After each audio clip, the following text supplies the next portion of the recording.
ازيكم يا جماعه. لقيت من يومين منشور على الفيسبوك بيقولوا ان الطبخ في الحلل الالومنيوم احسن من الطبخ في اي حلل تانية، وان الحلل التانية او الجرانيت بشكل خاص هو مشروع فاشل.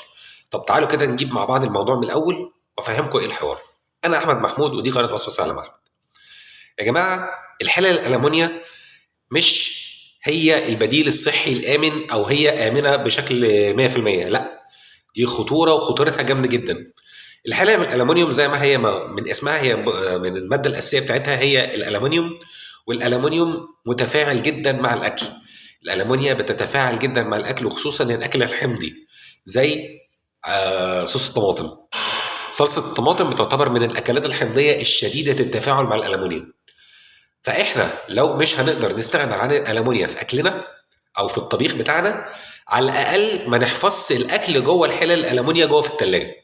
يعني احنا لو لابد خلاص هنطبخ في حلال الالومنيا، نحاول نجيبها خامه كويسه، السمك بتاعها كبير، ليها قاعده كبيره من تحت ونضيفه، عشان يعني على الاقل اقلل خطوره التفاعل بتاعها.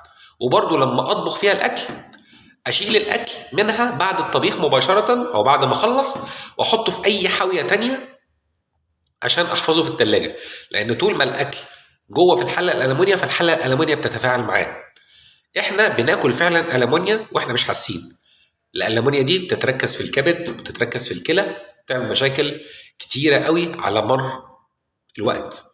فالاحسن ان احنا نبدل حلل الالومنيا بحلل استانلس ستيل او حلل جرانيت او اللي هي التيفال او اللي هي منع الاتصال.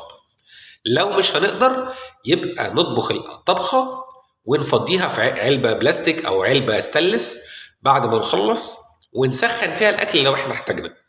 ما احتاجناش، يبقى بارك الله فيما رزق، نطبخ الطبخه، نخلصها، نغسل الحله. الاكل ما يتشالش في الحله الالومنيا خالص، لان احنا بعد فتره ست البيت هتلاقي في ثقوب بدات تبان سودة تحت في الحله. دي نتيجه التفاعل، دي ذرات الالومنيا بتطلع تروح في الاكل واحنا بناكلها.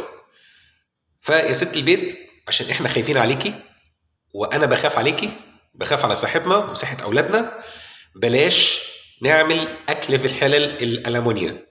حلل الالومنيا نطبخ فيها، ده اذا ما عندناش بديل، نطبخ فيها، بعدين نشيل الاكل نحطه في حاويه تانية عشان الاكل ما يتفاعلش. الاكل الحمضي اكتر حاجه بتتفاعل مع الالومنيا. اتمنى تكونوا استفدتوا، اتمنى ان اكون جاوبت على السؤال. ما تنسوش صالح الدعاء وتحطوا لنا لايك في اخر الفيديو. سلام.